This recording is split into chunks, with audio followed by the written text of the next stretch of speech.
Hello everyone, Brachiosaurus2D7 here, and welcome to Season 2 of the Nerf Archives, Episode 9. Now, originally for this episode, I was going to do the Soldier 76 blaster, however, that really just didn't turn out that great.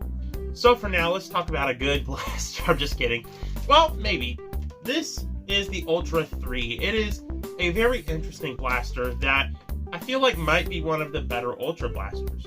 So without further ado, let's get started.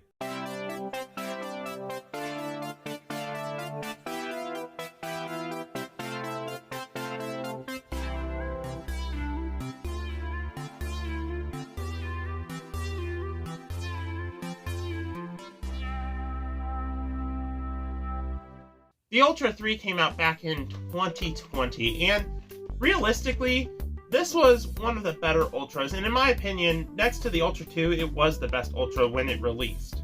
There are no other variants of it. It is a pump-action, internal mag-fed blaster that holds 8 rounds, which surprised me. I thought this only held 3 for some reason. I don't know. Now, there's 5 darts in the dart storage, which is kind of weird. I feel like that's just like, it doesn't match at all, but you know, dart storage is dart storage. They could have just included more. It operates kind of how you think it would. You pull back the main priming handle, and then you load in 8 darts in the internal mag. Prime it forward, and then you want to fire. The prime is not smooth, but it's more of a ratchety prime, and it's not bad at all. It's kind of fun. If you like ratchety primes, you should like this one. It kind of reminds me a bit of the Roto Fury prime, which is amazing. There, of course, is a attack rail on the top and a sling mount here. I don't think there's any other. Oh yeah, another sling mount right here. Of course, they did not paint both sides because it's Hasbro. But the main grip itself is fine. It's an Ultra grip. If you like Ultra grips, you'll like this grip. I personally am a big fan of the Ultra grips. I like them. The worst part is this design here is backwards. It literally is backwards, and you can't, like, it's not a thing where you can take it apart and set it forward. No, it literally stays like this, and it can be pretty uncomfortable. Thankfully, the prime is very light, though, so the discomfort isn't that much evident because it's such a light prime. It's not going to dig into your hand as much. Overall, I really do like the looks of it. It's like a giant stinking tomahawk, and it's really cool. Oh, there's a sling mount here. What do you know? Who would have guessed? Who cares? And overall, the blaster design itself is nice. It's a really satisfying blaster to shoot, and it leaves a little pop that I like. But what can this blaster offer us today in the hobby? Well, again, this is another instance where I think people overlook this blaster. Because despite it being a first-gen Ultra blaster, it shoots standard Ultra darts more accurately than any other Ultra blaster I've gotten my hands on.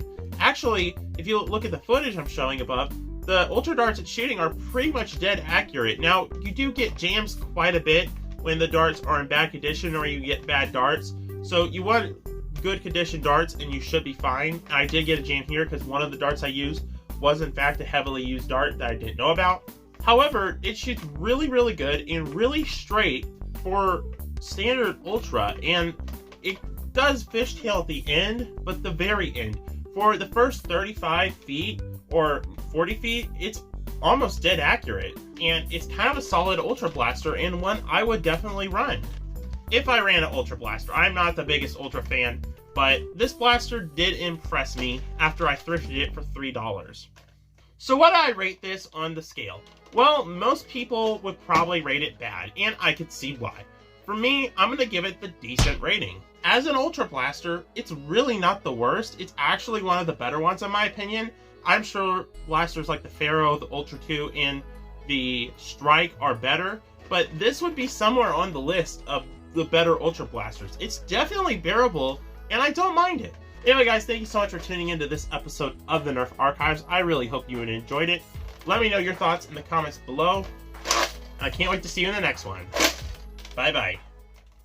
My junk drawer, my junk drawer. So many things I don't know what they're for, but I won't let it go. No, I will add more useless little things to my junk drawer.